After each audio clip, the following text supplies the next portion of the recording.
Now, across Texas, the issue is. I'm Greg Grugan in Houston. I'm Stephen Dial in Dallas. And I'm Rudy Koski in Austin, and this is Texas, the issue is. Just 44 days remaining before the November 5th election, and here in the Lone Star State, the marquee race, which remains very much undecided, is the battle for United States Senate, pitting incumbent Republican Ted Cruz against Democratic challenger Colin Allred.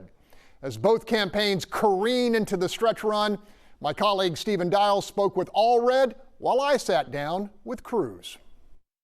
Senator Ted Cruz, less than 2 months now. Give me an assessment of your battle for re-election. My record and Colin Allred's record could not be more different. I've spent 12 years leading the fight for jobs in the United States Senate for 30 million Texans, leading the fight for freedom, and leading the fight for security. Colin Allred's record has been hard left. His first 4 years in the House, he voted 100% with Nancy Pelosi. He literally did not deviate on a single vote. He's voted repeatedly for open borders. He's voted repeatedly for trillions in new spending, for new taxes. He's voted repeatedly against law enforcement, for defunding the police, and he's voted repeatedly against oil and gas and energy. You have called out the Biden administration every step of the way regarding the massive influx of undocumented immigration. That immigration has waned somewhat. It may not be an accident. Are you worried about short memories? I mean, it was just not that long ago that folks by the thousands were crossing en masse. You take the border wall. Colin Allred has voted against our border wall. Not once, not twice, 3 separate times. And in fact, here's what he says about the border wall. If you think securing the border is important, Colin Allred says that you're a racist. He calls the border wall that racist border wall, and he has pledged to personally tear down that racist border wall. Now, Greg, you know what Colin Allred is doing right now? He's spending millions of dollars running TV ads with him in front of, quote, that racist border wall. Was there ever a bipartisan deal? This bill normalized 5,000 illegal immigrants a day. That's 1.8 million illegal immigrants a year, every year forever in perpetuity. Colin Allred has suggested that he will be a friend of the oil and gas industry. The vice president has suggested that she no longer opposes fracking. How do you see this issue, and do you see it as linchpin in your reelection bid? We are an energy superpower, and Texas is the energy superpower within the United States. When Joe Biden and Kamala Harris came into office, they have waged a war against oil and gas and energy in the state of Texas. And Colin Allred, over and over and over again, has voted against oil and gas jobs in Texas. On the other side of things is Congressman Colin Allred, who turned a red seat blue in North Texas and is hoping to do it statewide. That's why I have no patience for Ted Cruz having had forever in the United States Senate to try and do something to help us secure the border. But instead, what he's done is every time there's been a bipartisan effort to reform the immigration system or to just have border security, he's helped take it down.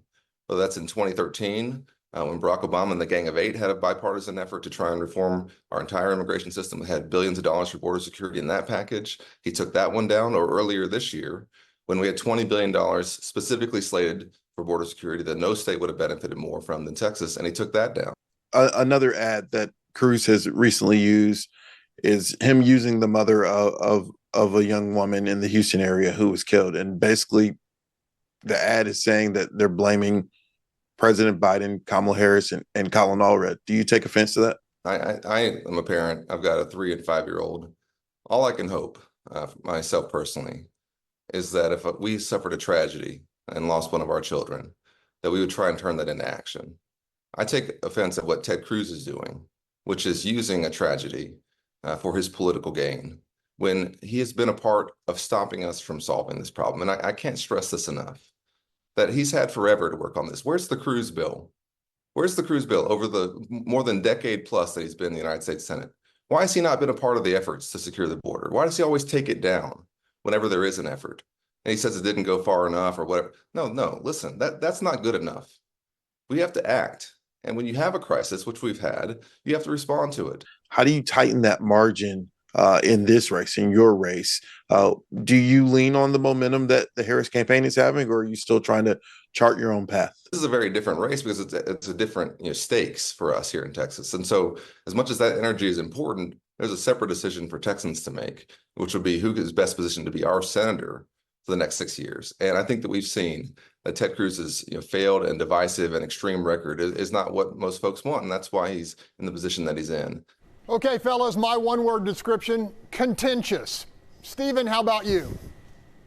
I'm going to just say fourth quarter. Okay, Rudy, lay it on me.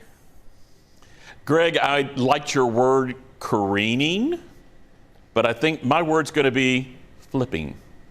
All right, stay right there. Much more to unpack. The Fox Texas Trio will be right back.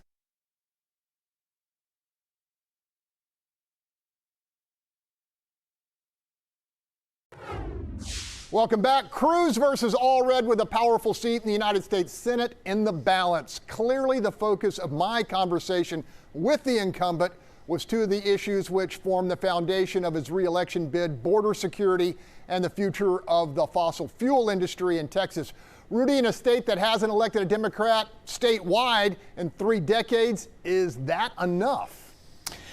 You know, Greg, I don't think it is, which is why my word was flipping. Cruz appears to be somewhat one-dimensional and seems to be struggling to connect with independent voters on what he has done to address basic everyday concerns. Even his attempt to present a plan to protect IVF treatment, that seems to have fallen flat. Democrats believe it's possible to flip Cruz's Senate seat from red to blue, but the problem for them, for Allred especially, is that he has been flip-flopping on issues like the border wall.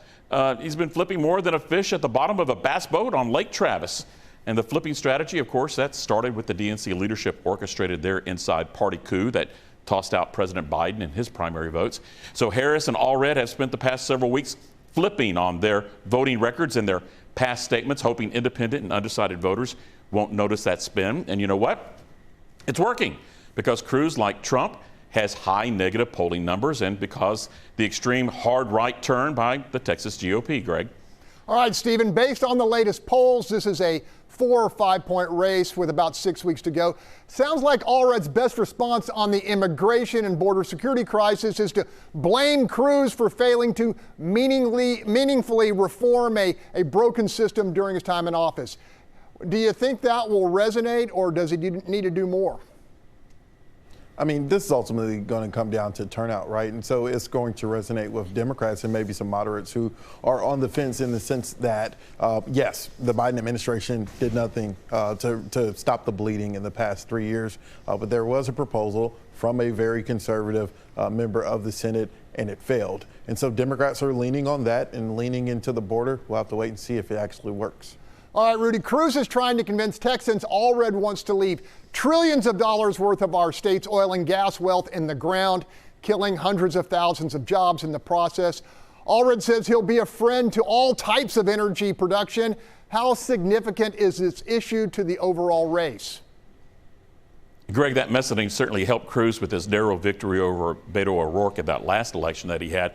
And like you noticed, Greg, Allred in a recent event in Houston said he supports all types of energy production, which is an attempt to flip his record on on oil and gas.